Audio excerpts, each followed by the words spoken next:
Friends, మరి యూట్యూబ్లో video upload చేసిన తర్వాత మీకు ఏమైనా బ్యాడ్ కామెంట్స్ వస్తున్నాయా? దాన్ని ఎలా బ్లాక్ చేయాలని నేను చెప్తాను. ఇప్పుడు మన స్టూడియోకి వెళ్ళి సెట్టింగ్స్ ఉంటాయి, సెట్టింగ్స్లోకి వెళ్ళాలి. సెట్టింగ్స్లోకి వెళ్తే మన కంట్రోల్స్ ఉంటాయి, కమ్యూనిటీ కంట్రోల్స్. దాంట్లోకి వెళ్తే ఇక్కడ కనిపిస్తుంది comments on new upload on పెట్టుకో. నువ్వు కామెంట్స్ కావాలంటే ఆన్లో పెట్టుకో, లేదంటే ఆఫ్లో పెట్టుకో. లైవ్ చాట్ మోడరేషన్ కూడా ఉంటుంది. సో ఇప్పుడు మనం బ్యాడ్ కామెంట్స్ గురించి మాట్లాడుతున్నాం కదా. సో అది బ్లాక్డ్ వర్డ్స్. మనకు బ్లాక్డ్ వర్డ్స్ అని ఉంది కదా, దానిలోకి వెళ్ళాలి. దానిలోకి వెళ్ళి మనకి ఏదైతే కామెంట్ వచ్చిందో, ఫర్ సపోజ్ నీకు యూట్యూబ్లో కామెంట్స్ వేస్ట్ ఫీల్ అని వచ్చింది. సో వేస్ట్ ఫీల్ అని ఇక్కడ టైప్ చేస్తే సరిపోతుంది. టైప్ చేసి ఎంటర్ కొట్టాలి.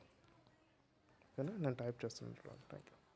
నేను టైప్ చేస్తున్నాను రండి, వేస్ట్ ఫీల్ అని ఇలా టైప్ చేయాలి. టైప్ చేసి ఎంటర్ నొక్కితే సరిపోద్ది. ఇక మీకు అది చూపించదు, అది మీ కామెంట్స్లో బ్యాడ్ కామెంట్ అనేది చూపించదు. ఇలా హైడ్ అయిపోతుంది, ఎవరికి కనిపించదు. Thank you. Like, share and subscribe.